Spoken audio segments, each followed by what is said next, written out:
J'ai 24 ans, bientôt, je suis à découvert depuis mon premier appart. Pas d'aide autour de moi, je n'y arrive pas. Alors Audrey, je vais te donner pas à pas les étapes que tu dois suivre pour te sortir de la galère. Donc prends des notes, mets cette vidéo en pause ou enregistre-la.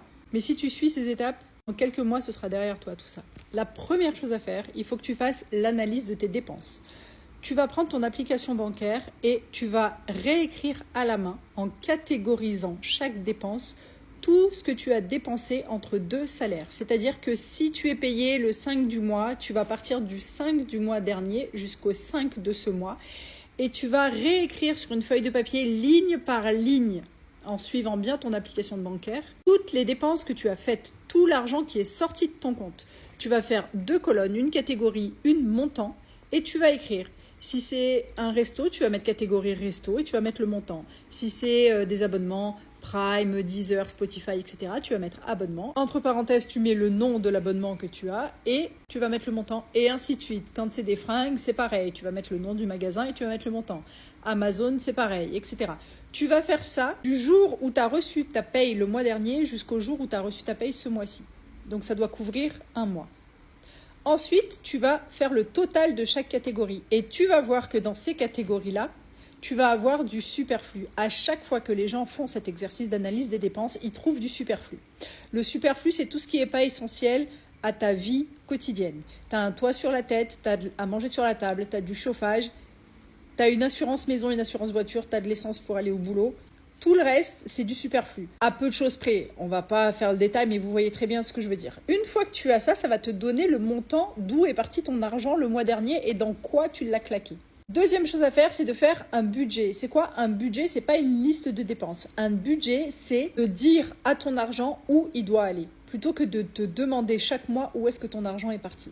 Donc tu vas lister toutes tes charges fixes, toutes tes charges variables.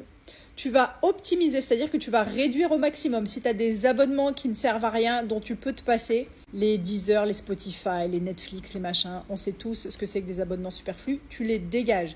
Amazon Prime, le moment où tu cliques sur annuler l'abonnement, tu n'es pas débité. Il y a certains abonnements où ça va prendre 1 semaine, 2 semaines avant que ce soit effectif. Donc tu réduis tout et tu reviens à l'essentiel. Ça va obligatoirement te laisser de l'argent en plus parce que tu vas dépenser moins que ce que tu dépensais jusque-là. Cet argent-là, tu vas le mettre en épargne. On n'oublie pas, dans le budget bien évidemment, de lister tous ses crédits. L'argent qu'on doit, si on doit de l'argent à la banque, à des organismes de crédit, à sa famille, etc. etc. Le budget, c'est toutes les charges fixes et variables récurrentes d'un mois sur l'autre. Une fois que tu as fait ça, tu vas commencer à construire ton épargne de sécurité. Déjà, une épargne de sécurité, c'est quoi? C'est une épargne qui va te servir quand les imprévus vont arriver. Parce que la question, c'est pas de se demander si les imprévus vont arriver, mais quand est-ce qu'ils vont arriver. Et une épargne de sécurité, ça sert, comme son nom l'indique, à te sécuriser et ça t'empêche de taper dans le découvert ou de creuser ton découvert ou de prendre un crédit pour faire face à cette dépense imprévue. Donc, la prochaine étape, c'est de faire ton épargne de sécurité. Et pour ça, tu vas optimiser ton budget, c'est-à-dire que tu vas baisser ton budget au maximum. Et un budget, je le rappelle, il doit se revoir chaque semaine. Ça sert à rien de faire un budget en début de mois pour ne le revoir qu'à la fin du mois. Vous n'avez aucune marge de manœuvre si vous faites ça, aucun moyen de rectifier en cours de mois les erreurs que vous aurez pu faire. Donc un budget se revoit chaque semaine. Tu ouvres ton application bancaire et tu regardes tout ce qui est sorti de ton compte la semaine en question. Et tu mets à jour ton budget. Donc, pour faire de l'épargne, on baisse ses dépenses au maximum en suivant un budget strict qu'on revoit chaque semaine et on augmente ses revenus. J'en parle tout le temps sur ce compte de comment augmenter ses revenus. Que ce soit avec des heures sup, avec un job d'appoint, en demandant une prime à son boulot, si on a les éléments, en vendant tout ce qui traîne chez toi, qui prend la poussière, la déco, les fringues, le mobilier, tout ce dont tu ne te sers pas, ça dégage dès ce soir sur Vinted, Facebook Marketplace, Le Bon Coin, eBay, etc. Il faut que tu ailles chercher le cash dont tu as besoin. Tu as aussi un excellent moyen d'augmenter tes revenus, c'est de faire un job d'appoint le soir, le week-end, quelques heures, soit de la restauration, du ménage ou autre. L'essentiel, c'est de regarder le chèque à la fin du mois. Ou tu peux aussi monétiser tes compétences et ton expertise. Donc il y a plein de moyens d'augmenter ses revenus. Tout cet argent-là que tu vas récupérer de toutes ces différentes sources, tu le mets en épargne. Et à partir de là, tu vas t'attaquer à tes dettes en commençant par tes retards de paiement si tu en as, ensuite le découvert et ensuite tes crédits. Et les crédits, on s'en occupe dans un ordre bien précis.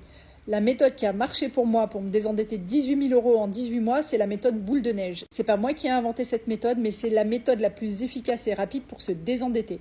Il y a une vidéo qui est épinglée sur mon profil qui explique en détail ce que c'est que la méthode boule de neige. Je t'invite à aller la regarder.